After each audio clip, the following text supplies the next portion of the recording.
Hey, welcome back to the channel. As you can see, we got some 2x4s from the hardware store. I think it was Home Depot. Um, and we got a new saw as well to cut that. But this video is actually for the 100 subscribers. Just want to say thanks for the support, and I'm going to continue to keep posting. So this video is for you, special video. I think it's about 7 pieces of 2x4s by 10. And we're about to change the aquarium rack here. So the ones behind us, just the left one, I guess.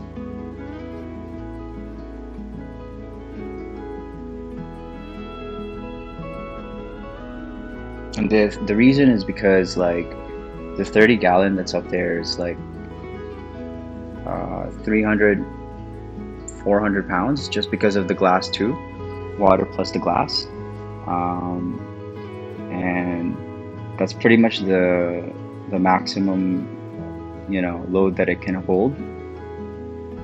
And I just noticed that the shelf beams, or like the metal rods, are kind of skinny and not flimsy, but they kind of bend. They kind of flap around. So I don't know if that's normal, but since we got cats, because before when I bought that, it wasn't really, I didn't really have the cats in mind. So now that we have the cats, they sometimes play near the rack. So I just want to make sure that if they do hit that, it's not gonna topple over or anything like that, because that would be a disaster if it happened. And so we're just trying to switch that rack with this 2x4 that we're about to build here. So I don't have the exact blueprint for how this looks. You're just gonna have to stay tuned till the end. But I got this from, I guess, just by doing a Google search. Oh, actually, no.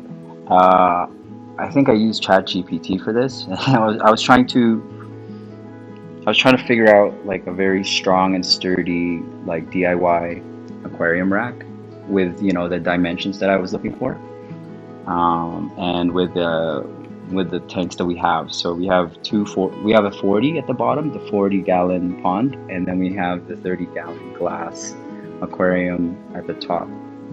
So those are both pretty heavy. So 2x4 is an easy pick there because it's very cost effective and very strong. So it can definitely hold 1,000 pounds of load easily. It's used for building homes, so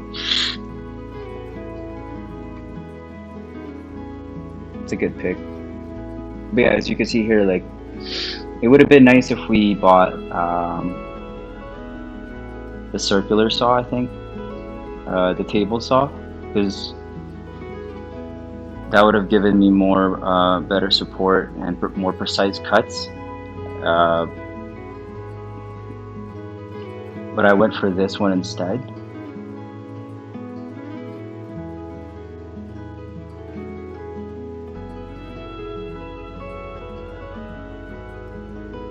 And here we're just, doing the measurements. I think we're trying to measure like the bottom pieces, so maybe like 44 inches, something like that, 44 inches. Because like a 2x4 is like an inch and a half thick, so like we were trying to target like 48 inches in length for the rack, which is pretty standard, 48 by 24. That's the exact like dimension of the rack behind us. So we kind of just piggybacked off that, but with plywood.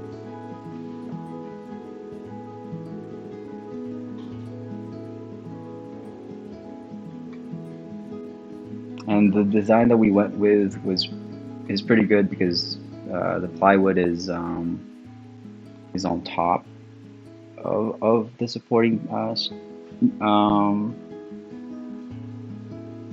I'm losing my thought, but it's basically load bearing.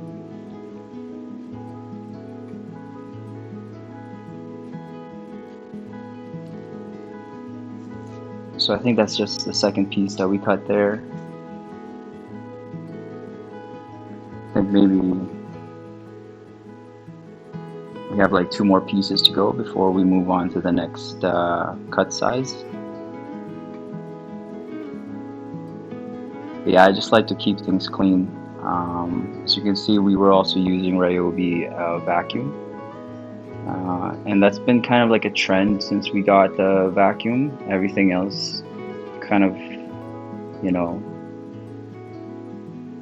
followed suit. And basically, you know, we're part of the ecosystem now. It's not bad. It's pretty good value.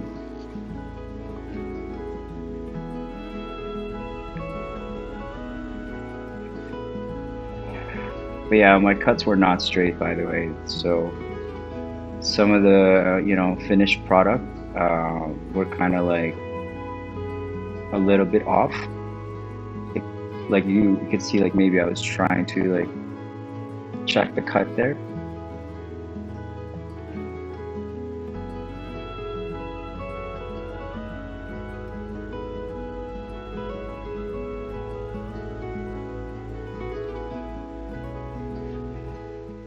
So now we fast forward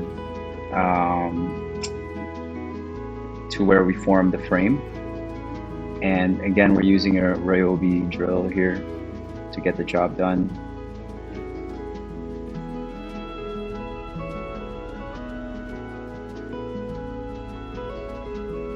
This is probably like my first time building an aquarium rack, to be honest with you.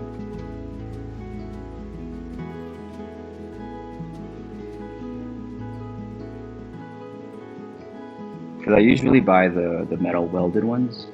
Those are the classic looking ones. I always had those when I was younger, especially when I was in Ontario.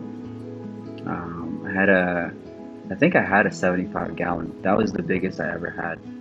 It was a glass aquarium, and I don't know how I did it, but I lifted that aquarium all by myself to the basement. And back then I was living at my parents', and yeah, I just had this 175 gallon, but it was on top of a steel welded, you know, frame, basically, an aquarium rack.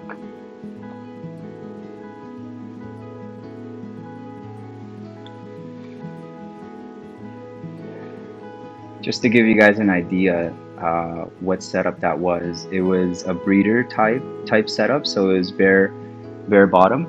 No decorations, just canister filter. I think I had an Eheim at the time, and all I had in there were flower horns or any type of monster fish within the size of a flower horn. So I had Oscars, I had Thai silk flower horns.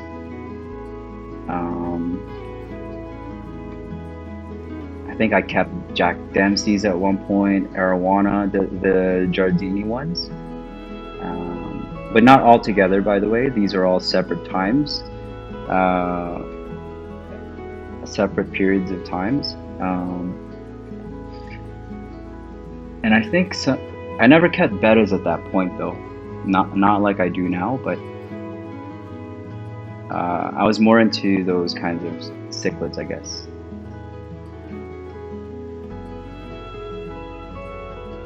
Here you can see we're laughing because things are not leveled, because the wood that we got were also not straight. Although we did check them at Home Depot before we bought them, for some reason they're still not straight. Maybe the floor is not leveled. I'm not sure, because sometimes the vinyl, like the vinyl flooring that we have, you can feel like there's a bump or something like that. So I don't know. Anyway, we just said we're gonna go ahead and do this anyway. We're just so far into it that we're gonna just see it through, you know?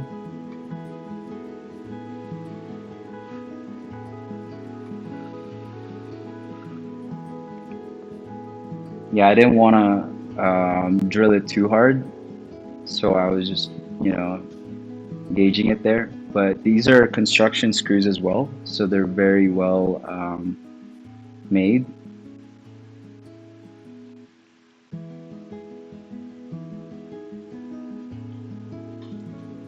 Just making sure it's recording.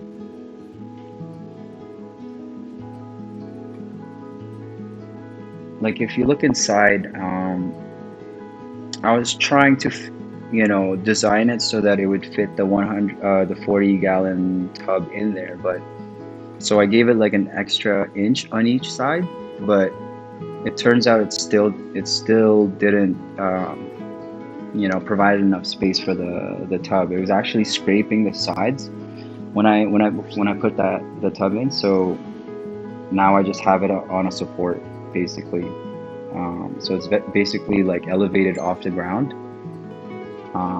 Maybe I'll show you guys that in a future video, but that's what I was trying to attempt here. So it's not a standard 24 by 48, so it's a little bit more than that actually. It's like 26 by 48 or something like that.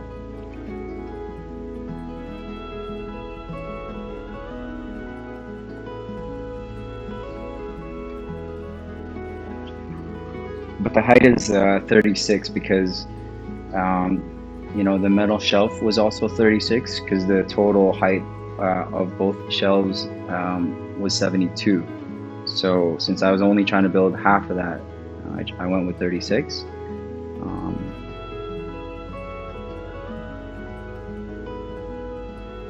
And I think that was still enough room, even though I elevated the pond. So you're gonna see that.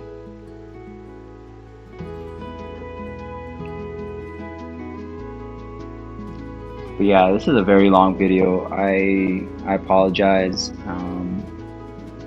I think I should have just time-lapsed it, but you know, it gives you that raw footage, I guess, of us making mistakes and learning from it.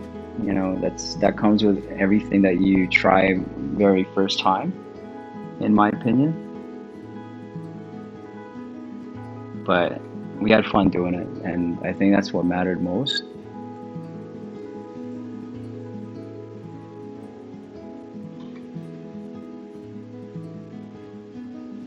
Yeah, it still wasn't leveled. It was so crazy how, and here I'm trying to attempt to level it, so we like tried to draw like a straight line. But first, safety.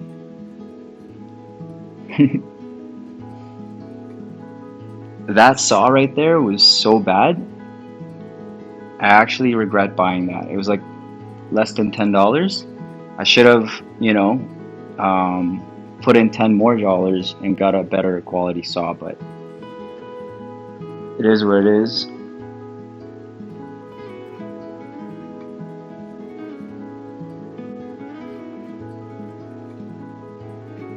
I'm not really sure if this worked, but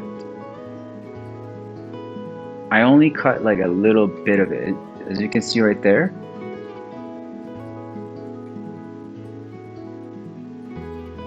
And then, okay, so I did try to use the saw. Yeah, this one it was so slow.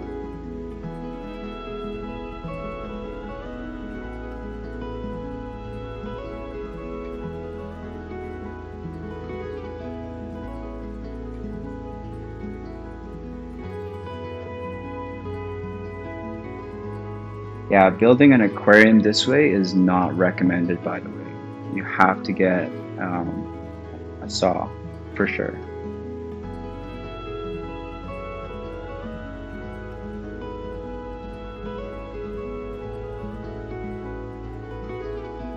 Like the ones that I use.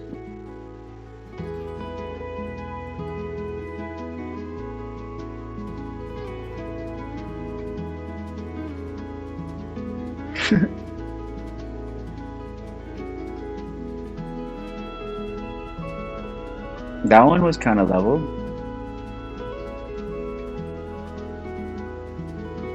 Actually, these ones had to be leveled because this was the one that was gonna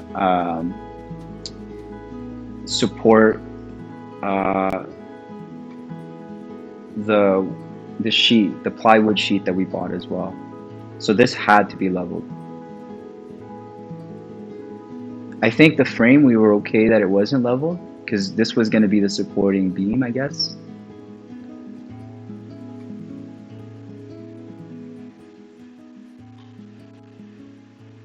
So we had to like adjust as we go along. Um,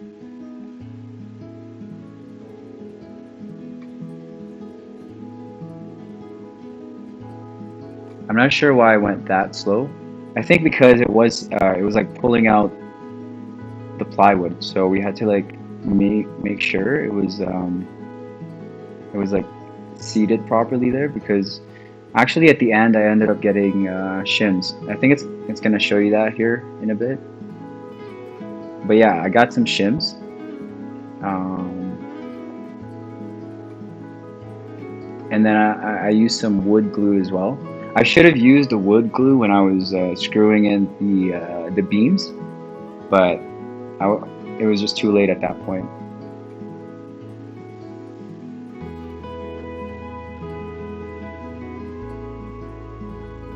So there it is. There's the load bearing component there that I was talking about. But as you can see, there was still a gap there, so it wasn't like sitting on top of it. So that's where I had to add shims. So I was trying to map out which ones to cover with shims because I only had a handful.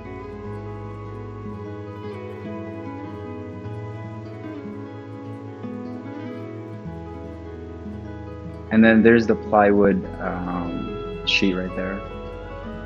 That's 24 inches by 48.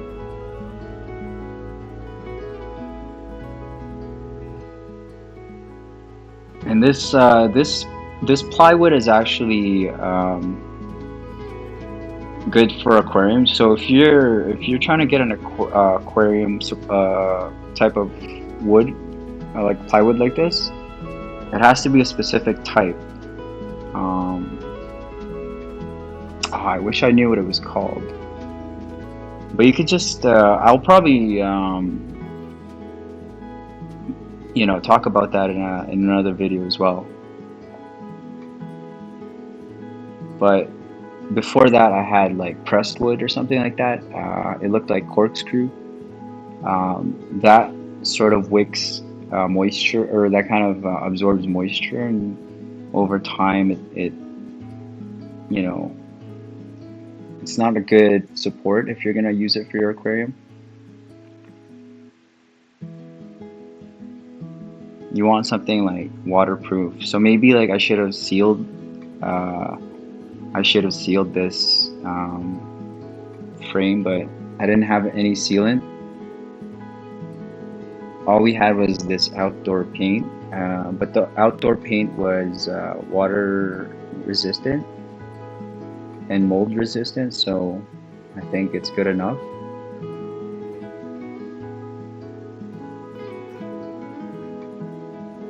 But yeah, probably the cost for the whole build, minus the tools, is probably like $60, I think. I think the more expensive one is the plywood sheet there.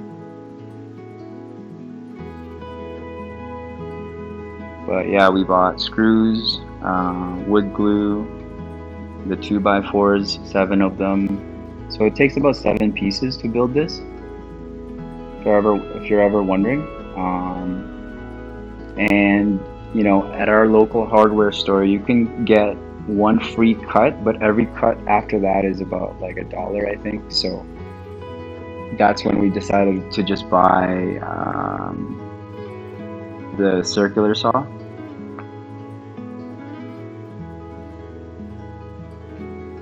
And I think over time, that's just what happens. When you need something, you build your collection that way. And I think over time, I'm just gonna have a collection of Ryobi tools.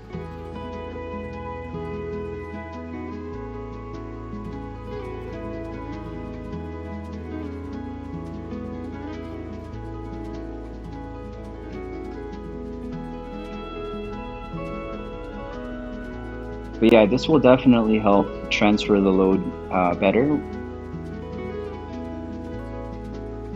Because if I just left the gap, it would just be supported by the screws, or yeah, by the screws technically.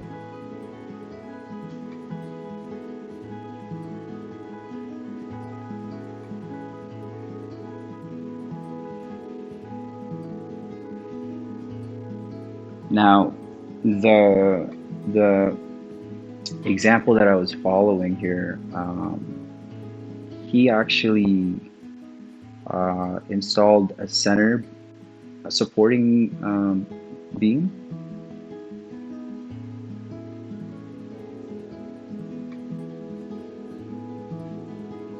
And I don't know if I did that at the bottom. I only did it at the top.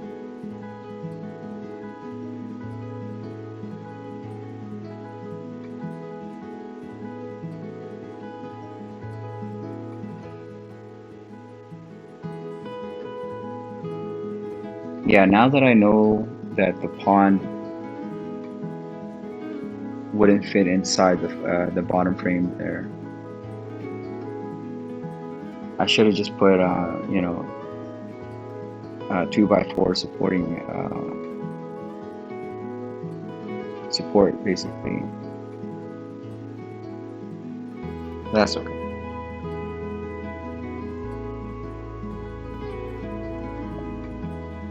I think at this point we're now ready to put the plywood sheet. So yeah, after we realized, we didn't put glue on the 2x4s, I think we kind of just, had redemption here by putting it on the plywood. And it was kind of a waste buying it and not using it, so we might as well, apply a generous amount here.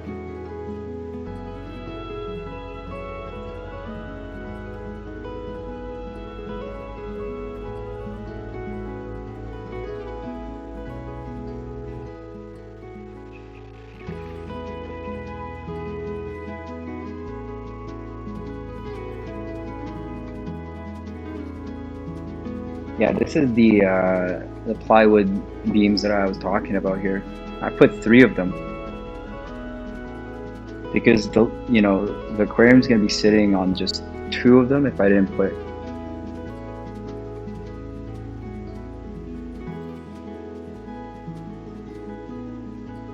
Actually, I should have put a 3rd one in going horizontally. That would have been nice too.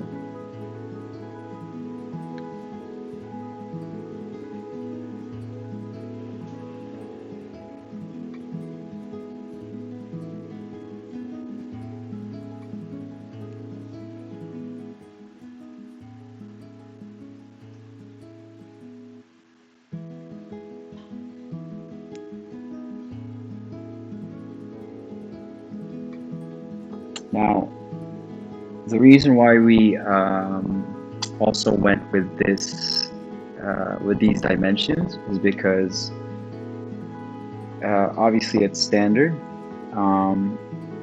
but we future-proofed it, so if we ever wanted to get a 75-gallon tank, it would fit basically, but nothing more than that. I think 100 gallons would just not do it. Or maybe we can get a custom one based on this dimension.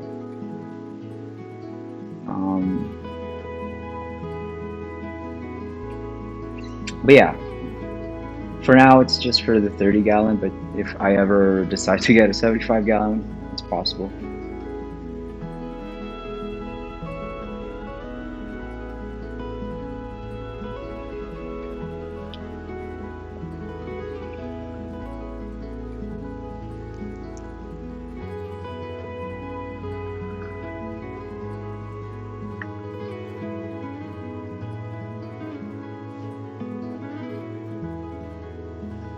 And now this is the next day, so we let the glue cure overnight, and now we're painting it.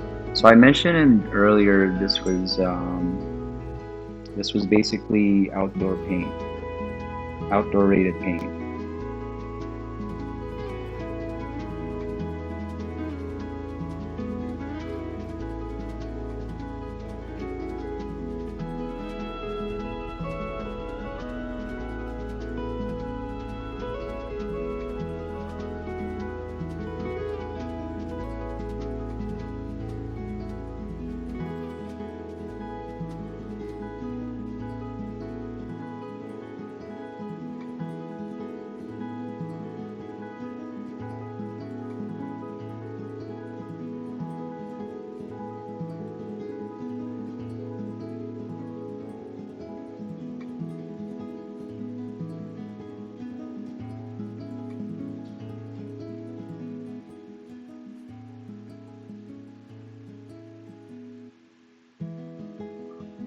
Yeah, so we basically split the task here. I'm basically just painting the corners with this brush, and then she's painting the rest after that.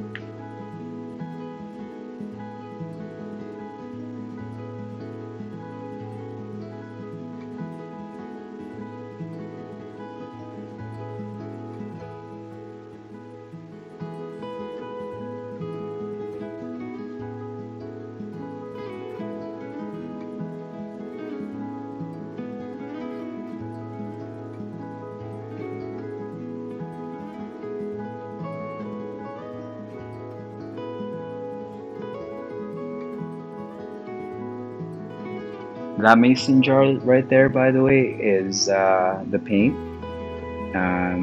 We had some leftover paint, and we just decided to put it in a mason jar. So that's what that's for. And we ended up using the whole mason jar to paint this aquarium stand. So that gives you an idea how much paint you need as well if you wanted to paint your aquarium stand.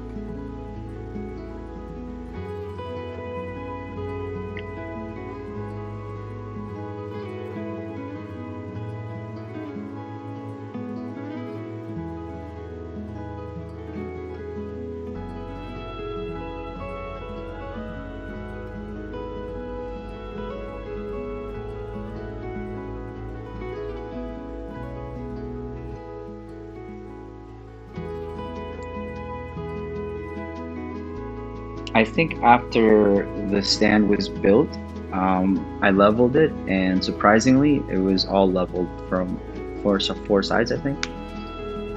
So that was very strange. It was not leveled when we started, but at the end of it ended up being leveled. So we're pretty happy with that.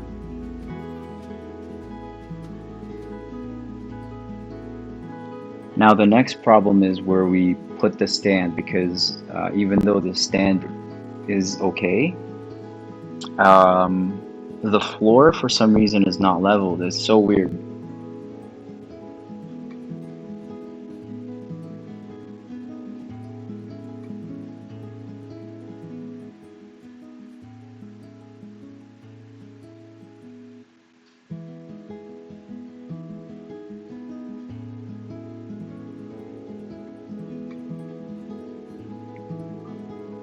So this right here is a 3-day process, I think. So the first day we basically just built, the stand, and a bit of the second day, and then we let the wood glue cure, and then the third day is basically, and then part of that is painting it, and then basically taking apart everything. And this took quite a long time because we had to take out individual fish, even the fry that were swimming around, so that was kind of hard. But as you can see, there's the finished aquarium stand right there. And this is just the netting that I took out from the aquarium. Those are all just supplies. That's the back of it. The back actually looks pretty spacious. There's the 30-gallon taken down. and then the copper pipes, and then we have all the livestock there. And that's the pressed wood that I was talking about. That was really concerning. I don't recommend that. But since we had a plywood build, we were thinking of maybe putting those in there, but we decided not to after. But there's the shelf right there without anything on it.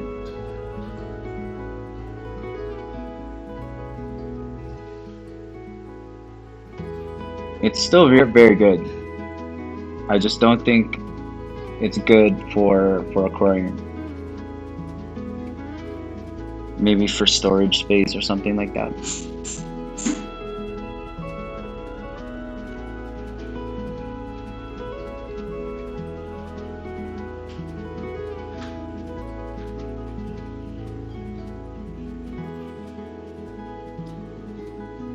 So now we're, putting everything back after installing it. So we just went with the insulation um, panels, I guess. And then as you can see, it's filling up slowly with water. All three of them, or no, not three.